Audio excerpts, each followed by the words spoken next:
राधे राधे, जय श्री राधे। हेलो नमस्कार साथियों, आप सभी का स्वागत है एक बार फिर से टीवीसी क्लासेज में। दोस्तों, आज के इस क्लास में हम लोग क्लास 10th की एनसीईआरटी और केमिस्ट्री देखेंगे, जिसमें हम लोग जानेंगे कि रासायनिक अभिक्रिया एवं समीकरण। कुछ बातें जो आपको आपको ऐसे ही नोट कर लेना है जो हम बोलेंगे। कुछ बातें आपको लिखे हुए सामने पीपीटी में मिल जाएगा। आप सभी जानते हैं रसायन विज्ञान किसे कहते हैं।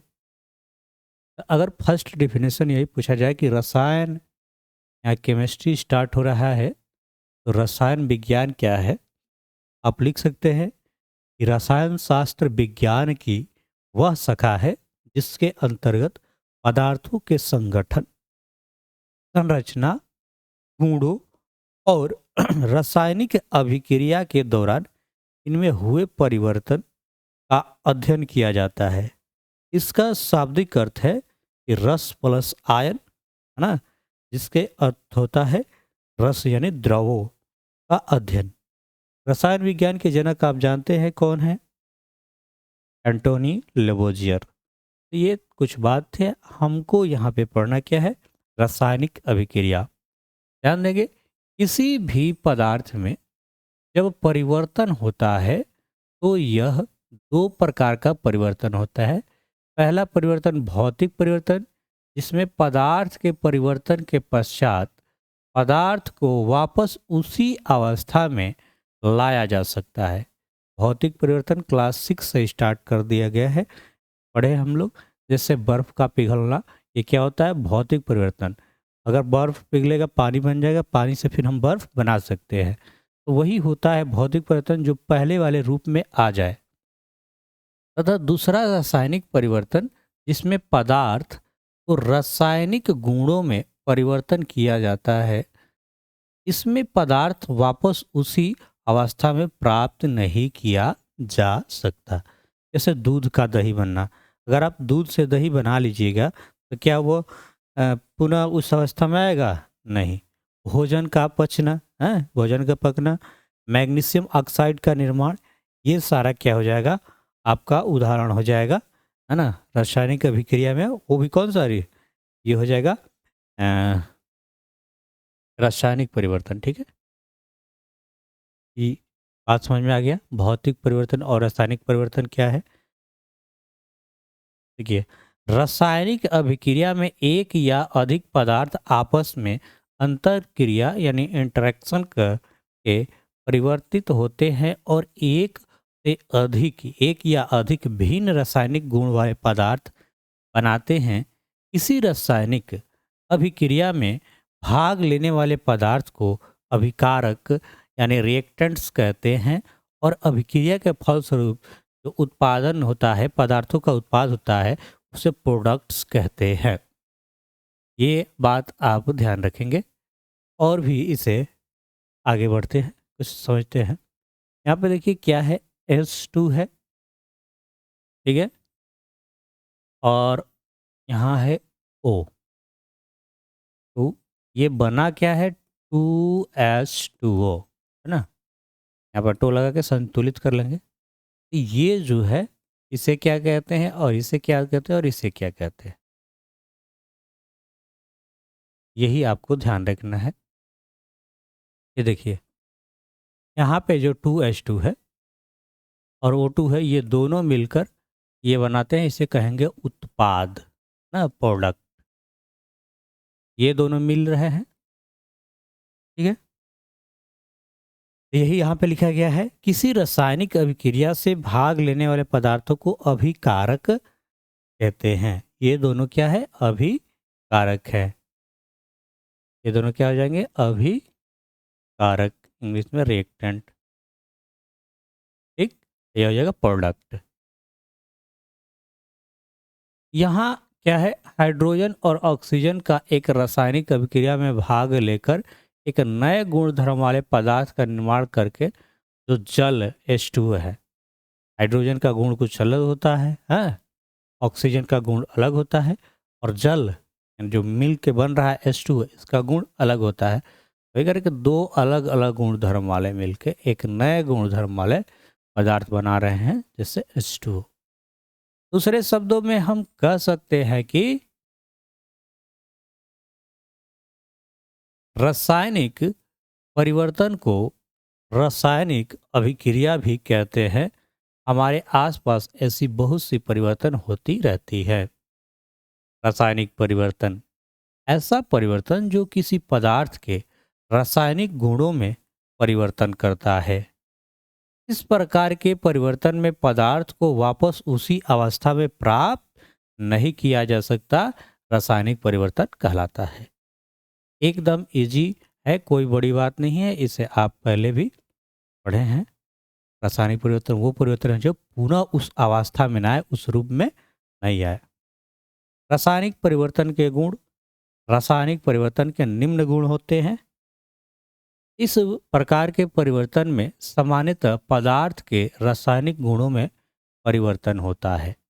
इसी तरह पॉइंट वाइज लिखेंगे, जहाँ भी लिखना हो या उसके बारे में और कॉपी में नोट्स बना लीजिएगा आप। रासायनिक परिवर्तन के पश्चात पदार्थ को पहले वाले अवस्था में प्राप्त नहीं किया जा सकता है। अगर रासायनिक परिवर्तन हो गया तो आप पहले अवस्था में उसे पुनः नहीं ला सकते हैं। ठीक है, जैसे दूध से दही बन गया, तो क्या दही से दूध बनेगा? नहीं बनेगा, वो रासायनिक परिवर्तन है। ठीक है, यह एक अस्थायी परिवर्तन है। रासायनिक परिवर्तन कैसा परिवर्तन है? तो यह एक अस्थायी परिवर्तन है। रासायनिक परिवर्तनों के पश्चात एक नया पदार्थ का निर्माण होता है। उदाहरण जैसे दूध से दही जमना या बनना, लोहे पर जंग लगना इत्यादि, ये हो गया रासायनिक परिवर्तन का कुछ रासायनिक अभिक्रिया का उदाहरण से आप याद रखेंगे।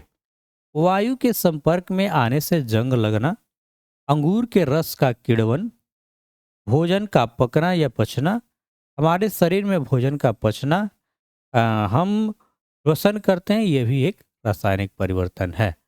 तो इतना सारा आप एग्जाम्पल भी रखेंगे दिमाग में एक दो बार पढ़ के। रासायनिक अभिक्रिया की पहचान, देखिए रासायनिक अभिक्रिया की पहचान करना ताकि यह पता लगाया जा सके कि अभिक्रिया संपन्न हुई है।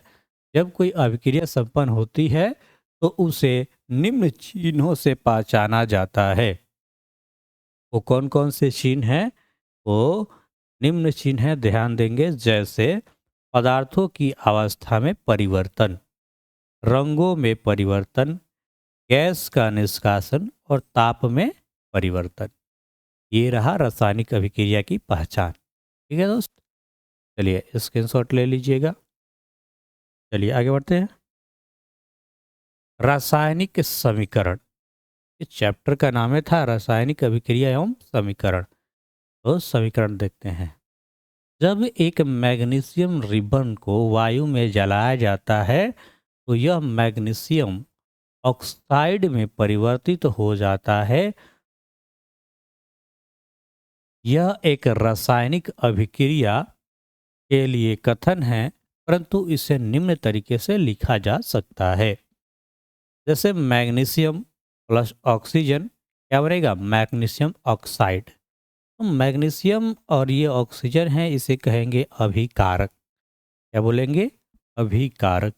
और जो ये मैग्नीशियम ऑक्साइड बना है इसे कहेंगे प्रोडक्ट यानी उत्पाद।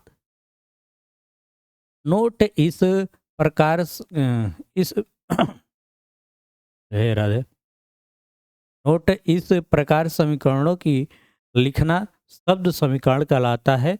और इसे आप याद रखेंगे। रासायनिक अभिक्रिया को लिखने के लिए दूसरा तरीका ये है कि आप इसे सूचित करें, जैसे मैग्नीशियम का Mg हो गया और ऑक्सीजन का O2 MgO।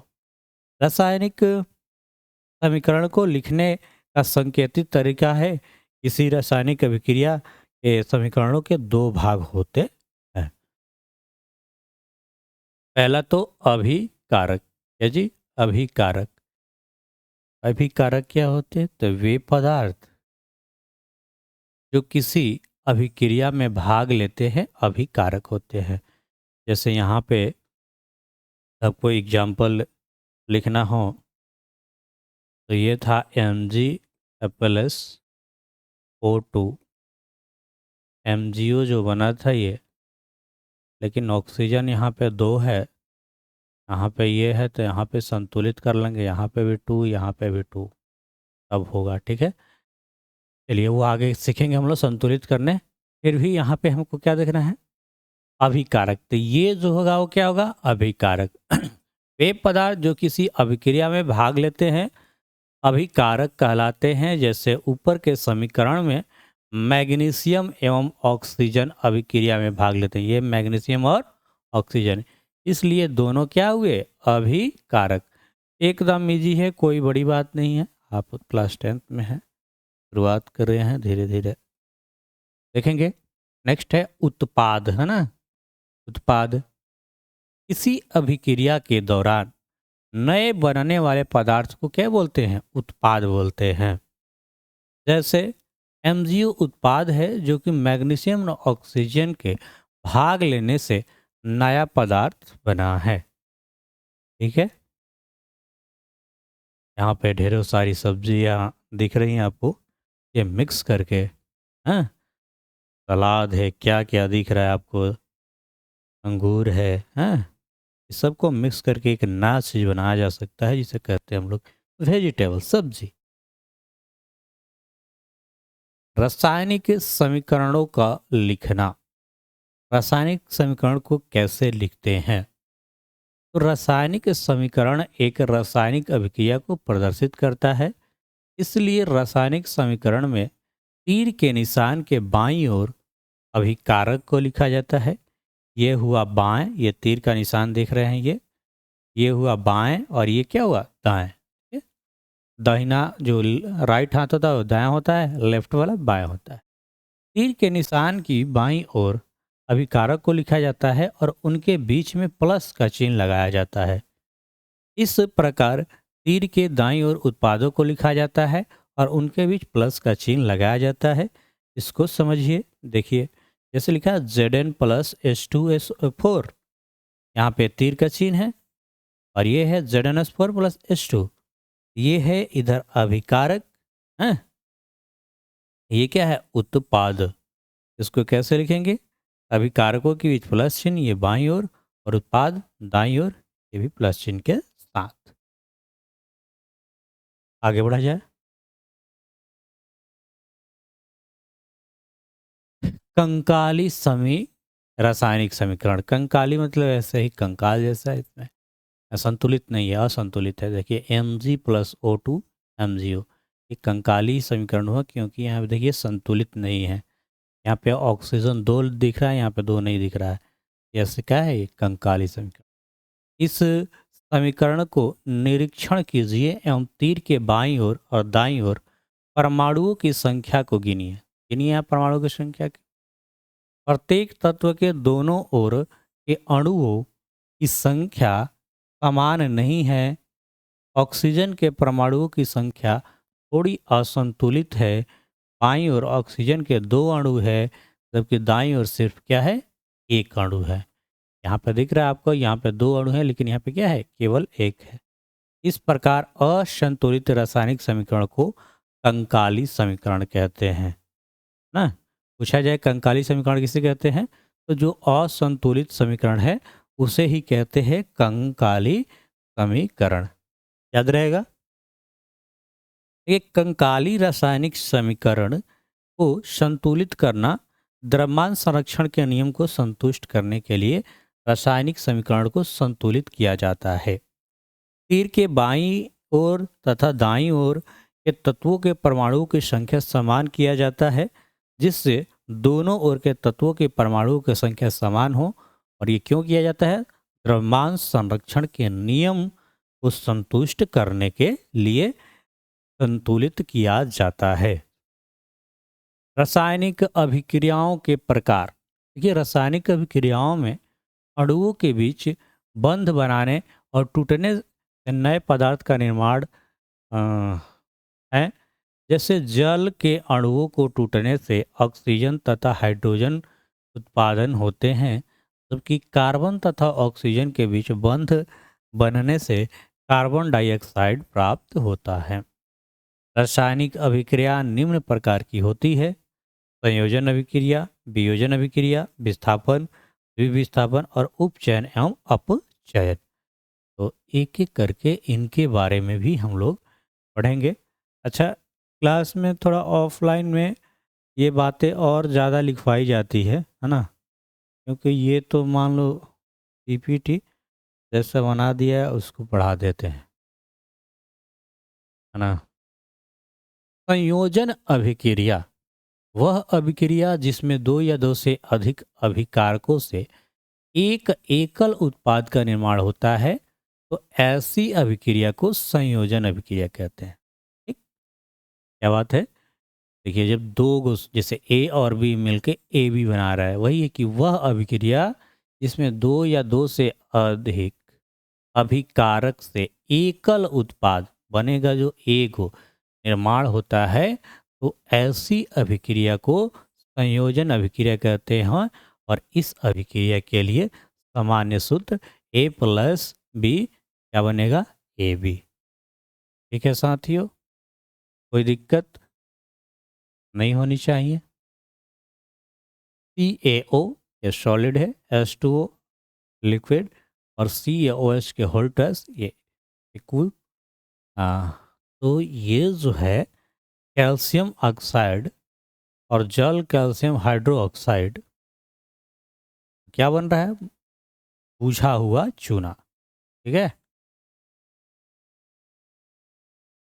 धीरे धीरे सब समझ में आएगा। यहाँ पे दिख रहा है आपको। देखिए, परिभाषा के अनुसार रासायनिक समीकरण से तुलना करने पर हम देखते हैं कि कैल्शियम ऑक्साइड और जल दो अभिकर्मक हैं, एकल उत्पाद है कैल्शियम हाइड्रोक्साइड बनाते हैं। अच्छा, कैल्शियम हाइड्रोक्साइड, आइए देखते हैं कैल्शियम हाइड्रोक्साइड। कैल्शियम हाइड्रोक्साइड का उपयोग दीवारों पर सफेदी करने के लिए किया जाता है। यह एक अवक्षेपण अभिक्रिया है। जब कैल्शियम और हाइड्रोक्साइड के दीवारों पर पुताई की जाती है, तो यह वायु की उपस्थिति में कार्बन डाइऑक्साइड से अभिक्रिया करके वो कैल्शियम कार्बोनेट का एक पतला परत बनता है, और इसके साथ जल यानी H2O का भी निर्माण होता है, जो वाष्पीकृत हो जाता है। और इस प्रक्रिया को, समीकरण को इस प्रकार लिख सकते हैं आप। आइए, CaOH के होल ट्वाइस प्लस CO2 बनेगा क्या, COCO3 प्लस H2O। ये है कैल्शियम हाइड्रोक्साइड कार्बोनेट। अन्य संयोजन अभिक्रिया को देखिए, जैसे कोयले का जलना है, C+O2 CO2,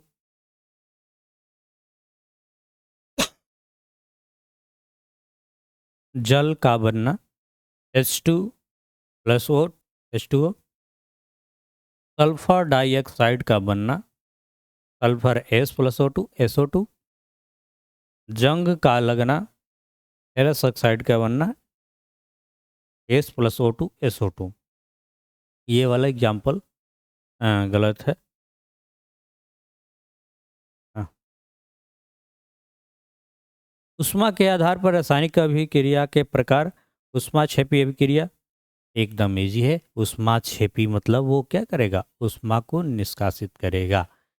जिसमें ऑक्सीजन अभिक्रिया के दौरान उष्मा निकलती है, उसे उष्माक्षेपी अभिक्रिया कहते हैं। वैसा कोई एक एग्जाम्पल लिख लेंगे। श्वसन भी एक उष्माक्षेपी अभिक्रिया है, ये बात आप याद रखेंगे, पूछा जाएगा ऑब्जेक्टिव में श्वसन कैसी अभिक्रिया है, तो ये उष्माक्षेपी अभिक्रिया है, जिसमें कोशिकाएं श्वसन के दौरान उष्मा मुक्त करती है।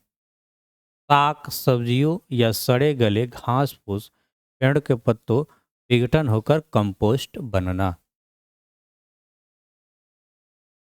उष्मा शोषी अभिक्रिया, इसमें क्या होगा, उष्मा का एब्जॉर्ब होगा, उष्मा का शोषण होगा। वे अभिक्रिया जिसमें ऊष्मा का शोषण होता है ऊष्मा शोषी अभिक्रिया कहलाती है। उदाहरण के लिए कोई लिख लेंगे यहाँ पे BaOH टू NH4Cl BaCl2+2NH4OH लिखा हुआ है, और भी एग्जाम्पल हम लिखवा देंगे। वियोजन या अपघटन अभिक्रिया, तो वे अभिक्रिया जिनमें एकल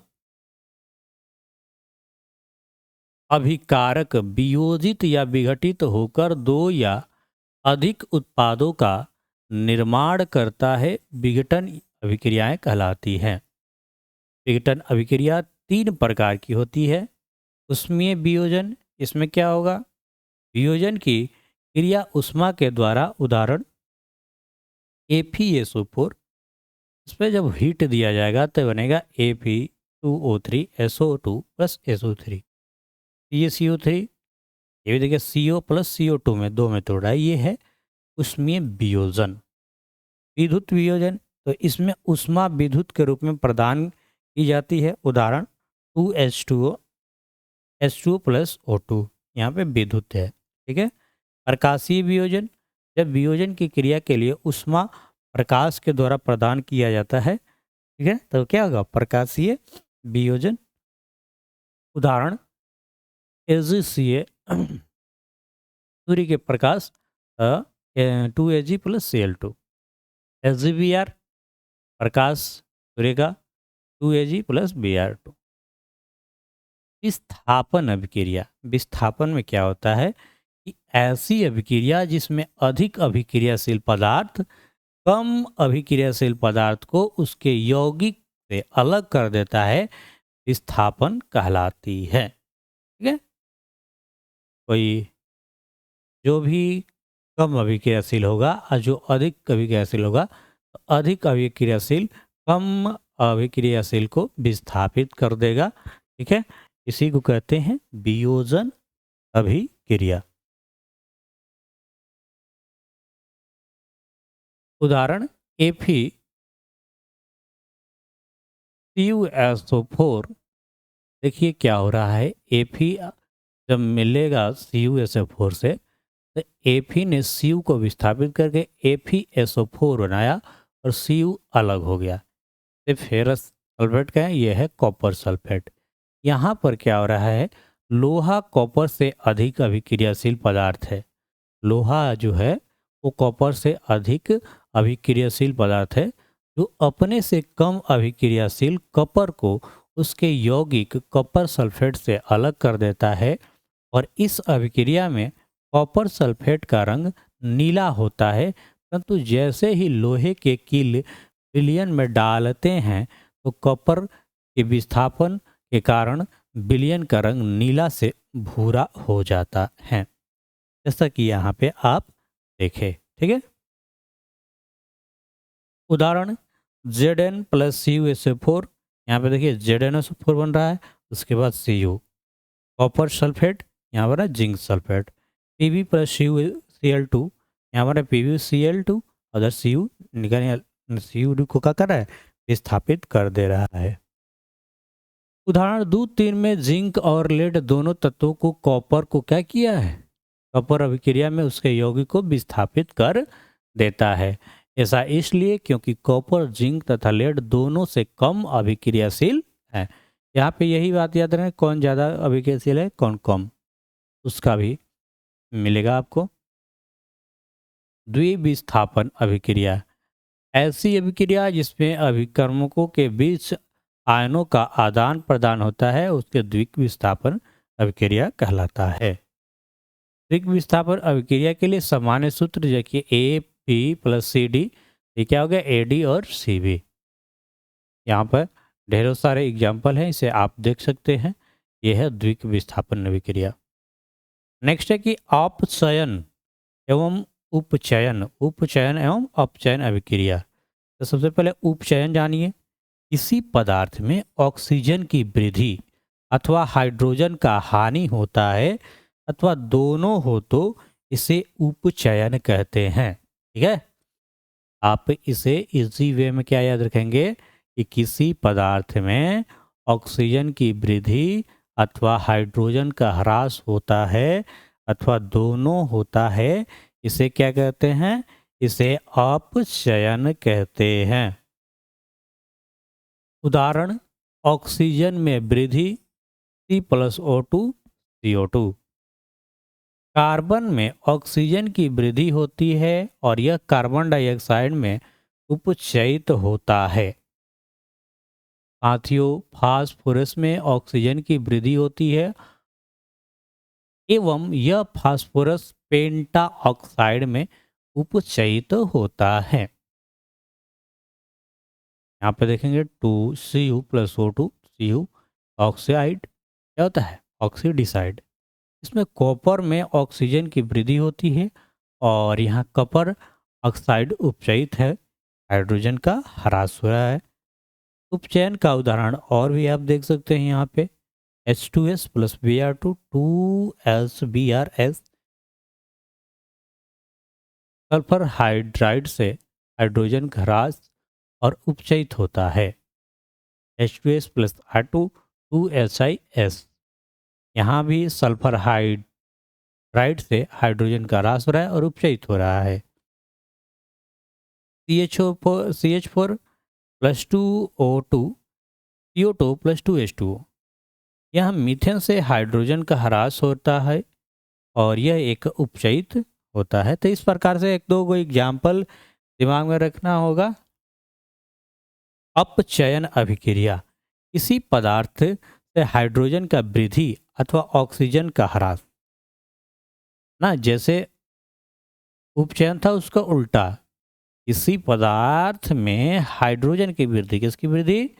हाइड्रोजन की वृद्धि अथवा ऑक्सीजन के ह्रास यानी ऑक्सीजन की कमी अथवा दोनों हो तो ऐसे को अपचयन कहते हैं। अपचयन का उदाहरण आप देखेंगे यहाँ पे। रिड्यूस्ड Cu+H2 क्या हो रहा है? Cu+H2O। Zn+C Zn हो रहा है, CO अलग। यहाँ पे क्या हो रहा है? तो ध्यान देंगे, ऑक्सीजन का क्या होगा? ह्रास होगा या हाइड्रोजन का वृद्धि होगा। H2+Cl2 2HCl+S। तो ये कभी कभी दोनों अभिक्रियाएं साथ साथ होती हैं, उसे कहते हैं रेडॉक्स अभिक्रिया।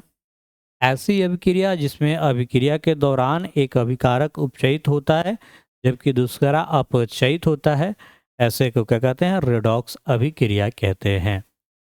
जब किसी अभिक्रिया के दौरान उपचयन की क्रिया एवं अपचयन की क्रिया एक साथ होती है तो उसे कहते हैं रेडॉक्स अभिक्रिया।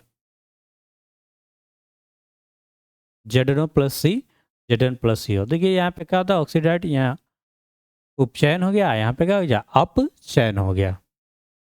यहाँ एक ही अभिक्रिया में उपचयन एवं अपचयन दोनों की क्रिया होती है, इसलिए यह क्या कहलाएगा? रेडॉक्स अभिक्रिया। तो ये रेडॉक्स अभिक्रिया का एक सरल सा एग्जाम्पल आप याद रखेंगे और ये बात याद रखेंगे कि जिसमें दोनों हो, है ना, उसे ही रेडॉक्स अभिक्रिया कहते हैं। अगला पॉइंट है ऑक्सीकारक। वह पदार्थ जो उपचयन के लिए ऑक्सीजन देता है या अपचयन के लिए हाइड्रोजन को हटाता है, ऑक्सीकारक कहलाता है। अकारक, वह पदार्थ जो ऑक्सीजन के हटाने के लिए उत्तरदायी होता है अथवा अपचयन के लिए हाइड्रोजन देता है, अकारक कहलाता है। उदाहरण यहाँ पे आपको दिख रहा है, रिमूवल ऑक्सीजन रिड्यूसन। यहाँ उपरोक्त उदाहरण में CuO कॉपर ऑक्साइड, कॉपर में अपचयन अवकरण होता है अतः Cu कॉपर ऑक्साइड उपचयित पदार्थ है।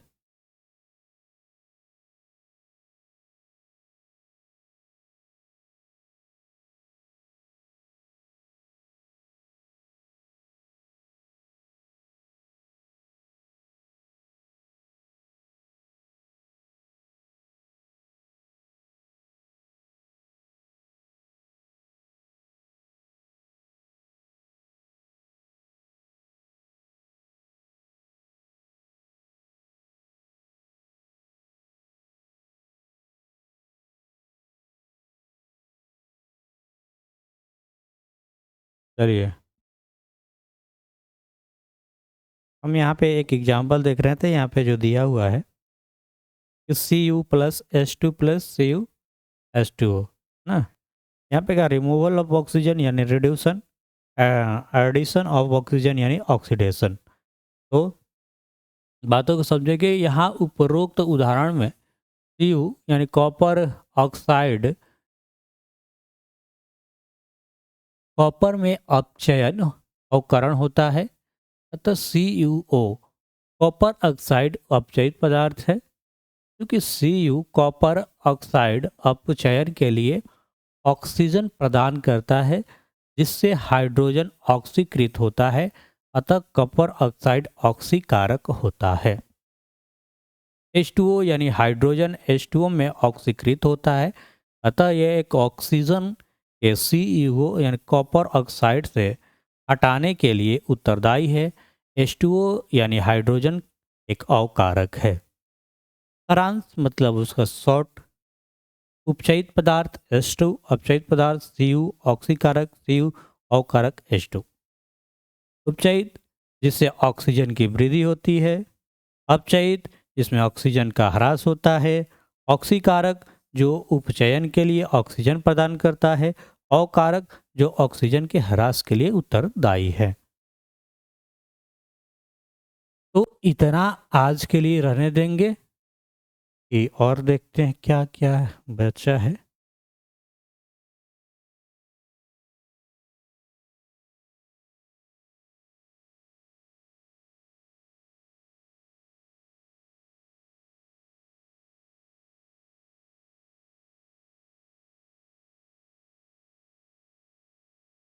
45 स्लाइड बना है, जिसमें हम लोग अभी देख लिए हैं, यानी 12 स्लाइड और देखने रह जाएंगे। उपचयन का प्रभाव है ना। तो टॉपिक यहीं से स्टार्ट होगा, बीच में बना रहना चाहिए, तभी उत्सुकता होगा नेक्स्ट देखने के लिए। आज के लिए इतना ही। राधे राधे, जय श्री राम।